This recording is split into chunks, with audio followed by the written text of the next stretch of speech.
Hello friends, তো কেমন আছো তোমরা সবাই? আবার চলে এসেছি একটা নতুন ব্লগ নিয়ে তোমাদের সামনে। আমি তোমাদের সুইট পং। এই পৃথিবীতে কিছু জায়গা আছে যেগুলো একবার দেখলে মন বলে ওঠে আমি আবার এখানে আসব। উত্তর আয়ারল্যান্ড ঠিক তেমনই এক স্বপ্নপুরী। এখানে প্রকৃতি কথা বলে আর প্রতিটি পথ যেন একটি কাব্য। এই ছোট্ট দেশটির বুক চিরে বিস্তৃত রোলিং হিলস, রক ক্লিফস, পুরনো দুর্গ, রহস্যময় উপকূল আর শান্ত গ্রাম, প্রতিটি দৃশ্য তোমাদের নতুন করে ভাবতে শেখাবে। প্রকৃতি এখানে বড় বেশি একটু কবি। পাহাড়ে যখন কুয়াশা নামে মনে হয় আকাশ নেমে এসেছে মাটির কোলে। সড়কের দুই পাশে যতদূর চোখ যায় শুধু সবুজ আর সবুজ, আর রাস্তাগুলো যেন নিয়ে যায় পুরনো কোনো উপকথার মধ্যে। আমাদের গাইড আমাদের কিছুক্ষণ টাইম দিয়েছে এই ব্রিজটা দেখতে। তো এই ব্রিজটার নাম হলো ক্যারিক রেড রোপ ব্রিজ। উচ্চতা প্রায় 30 মিটার নিচে। এই ঝুলন্তি ব্রিজটি প্রথম তৈরি হয়েছিল প্রায় 350 বছর আগে। আমরা কিন্তু দূর থেকেই দর্শন করলাম এই ব্রিজটা। আজ আমি দাঁড়িয়ে আছি এক আশ্চর্য জায়গায়, উত্তর আয়ারল্যান্ডের অ্যান্ট্রিম উপকূলে। নাম শুনলেই কৌতূহল জাগে, জায়েন্ট কসওয়ে। বাংলায় যার অর্থ দৈত্যর রাস্তা। কিন্তু এটা কি শুধু পাথরের রাস্তা? না, এ এক স্বপ্ন আর রহস্যের জগৎ। আসো তোমাদেরকে নিয়ে যাই এক গল্পে। অনেক অনেক বছর আগে ফিন ম্যাককুল নামের এক বিশাল দৈত্য থাকতো এই ভূমিতে। হঠাৎ একদিন স্কটল্যান্ডের এক দৈত্য বেনানডোনার ফিনকে লড়াইয়ের চ্যালেঞ্জ ছুড়ে দেয়। ফিন তখন সমুদ্রের উপর পাথর বিছিয়ে বানিয়ে ফেলল এক আশ্চর্য রাস্তা, একেবারে স্কটল্যান্ড পর্যন্ত। যখন ফিন বুঝতে পারে যে বেনানডোনার তার থেকেও বেশি শক্তিশালী, তখন সে পালাতে থাকে। তার স্ত্রী কৌশলে ফিনকে শিশুর মতো কাপড়ে মুড়িয়ে শুইয়ে রাখে। বেনানডোনার এসে যখন তাকে দেখে, ভাবে যদি দৈত্যের শিশু এত বড় হয় তবে বাবা কত বিশাল হবে। এতে ভয় সে পালিয়ে যায় এবং জায়েন্ট কসওয়ের পথ ধ্বংস করে দেয়, যাতে কেউ আর তার পিছনে না আসতে পারে। যাচ্ছি কসওয়ের দিকে, কিন্তু রাস্তায় তো মনে হচ্ছে শেষই হচ্ছে না। 15 মিনিট বললো, তো 15 মিনিটের বেশি হয়ে গেছে। এদিকে সমুদ্রটা আছে, তো চলো নিচের দিকে নামছি। এখন দেখতেই পাচ্ছ পাহাড়।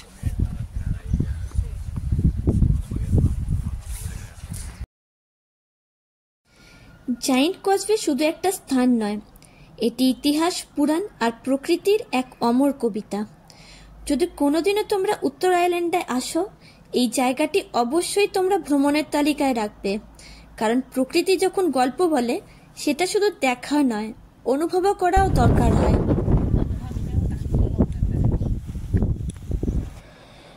(1986 সালে জায়েন্ট কসওয়ে ইউনেস্কো কর্তৃক বিশ্ব ঐতিহ্য হিসাবে স্বীকৃত হয়। এটি এখন উত্তর আয়ারল্যান্ডের অন্যতম প্রধান পর্যটন কেন্দ্র, যেখানে প্রতি বছর লক্ষ লক্ষ পর্যটক আসে। তো যাচ্ছি এখন কসওয়ের দিকে। 20 কোটি বছর আগে সে আগ্নেয়গিরিটা যেখান থেকে কসওয়ের উৎপত্তি হয়েছে সেটা দেখাতে যাচ্ছি কি নিজেই তো দেখতে যাচ্ছি। আর দেখতে পাচ্ছ পাহাড়গুলো কি বড় বড়।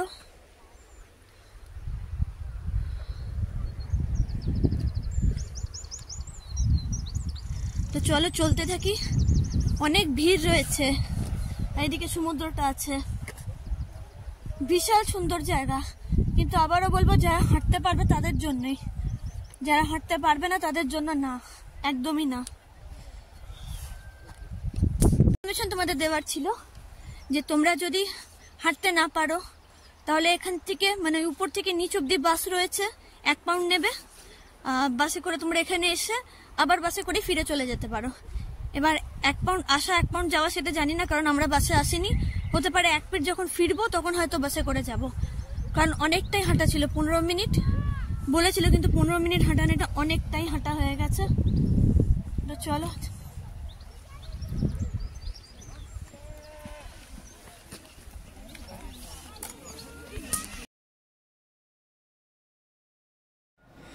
জায়েন্ট কসবের এই পাথরগুলি প্রায় 50 মিলিয়ন বছর আগে আগ্নেয়গিরির লাভা ঠান্ডা হয়ে তৈরি হয়েছিল, কিন্তু প্রকৃতির সেই খেলা এমন নিখুঁত যেন দৈত্যের হাতে গড়া।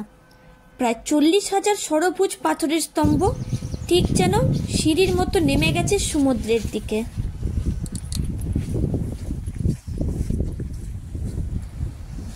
প্রায় 40,000টি ব্যাসেল্ট স্তম্ভ, যেগুলোর অধিকাংশই ষড়ভুজ বা হেক্সাগোনাল, তবে কিছু স্তম্ভে 4, 5, 7 বা 8 কোণাও দেখা যায়। স্তম্ভগুলোর উচ্চতা কয়েক ইঞ্চি থেকে শুরু করে প্রায় 12 মিটার পর্যন্ত লম্বা হয়।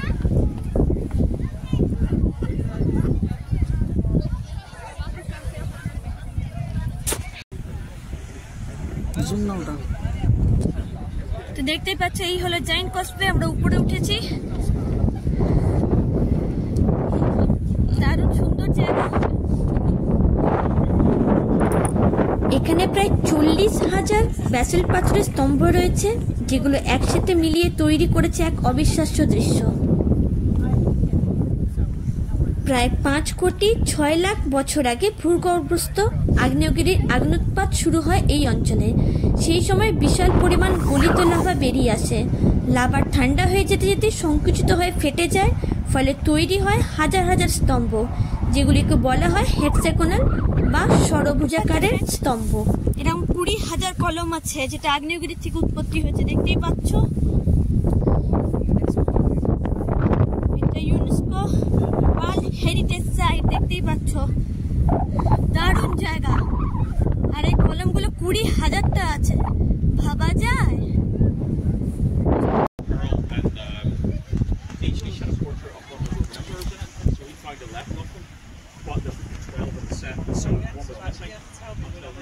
কুড়ি কোটি ভুল বলছিলাম, 6 কোটি বছর আগের এটা। আর এটা হচ্ছে যিনি আমাদেরকে ইনফরমেশনটা দিলেন, তিনি ইউনেস্কো ওয়ার্ল্ড হেরিটেজ সাইটের একজন কর্মী, প্রতিনিধি। হ্যাঁ, তো তিনি আমাদেরকে ইনফরমেশনটা দিলেন। তো দেখতে পাচ্ছ, এখন যাচ্ছি সামনের দিকে, খুব আস্তে আস্তে যেতে হচ্ছে। তো চলো, ওখানে পৌঁছে তোমাদের সাথে কথা বলছি। এর মধ্যে থেকে যাওয়াটা খুব কঠিন, তবু আস্তে আস্তে যাচ্ছি। তো চলো, দেখতে থাকো। এখানে হাঁটার সময় মনে হবে তুমি কোনো সাধারণ জায়গায় নেই। চারপাশে আটলান্টিকের গর্জন, পাথরের রহস্যময়তা আর আকাশের ছায়ার দাঁড়িয়ে তুমি যেন প্রকৃতির গল্পের এক চরিত্র। তো আমাদের জায়েন্ট কসবে দেখা তো হয়ে গেল। এখন আমরা শাটল বাসটার জন্য অপেক্ষা করছি, যে বাসটা করে আমরা এখন আমাদের মেন বাসটার কাছে পৌঁছাবো, যেখান থেকে আমরা আবার রওনা দেব আমাদের নেক্সট গন্তব্যস্থলে।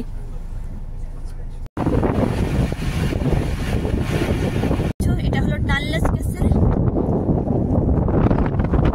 অনেক দূরে রয়েছে।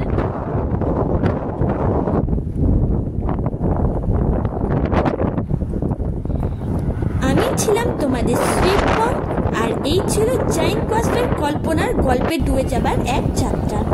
লাইক দাও, সাবস্ক্রাইব করো, আর পরবর্তী গল্প আবার দেখা হবে। ভালো থাকবে, প্রকৃতির সঙ্গে থাকবে। আর দেখো, যেতে যেতে তোমাদেরকে এখান থেকে দেখাই একটা ওয়েডিং হচ্ছে এখানে। তো ওটাই আমি রেকর্ড করছিলাম। এই খোলা পুরো জায়গার মধ্যে পুরো পাহাড় রয়েছে, সবুজে মোড়া পুরো কার্পেটের মতো ঘাস, আর একদিকে সমুদ্র, তার মাঝখানে ওয়েডিংটা হচ্ছে। কি সুন্দর লাগছে না দেখতে? স্বপ্নের ওয়েডিং এটা। এক এক সময় মনে হয় কাশ আমাদেরও যদি এরকম কিছু একটা হতো। চলে, ওকে, বাই।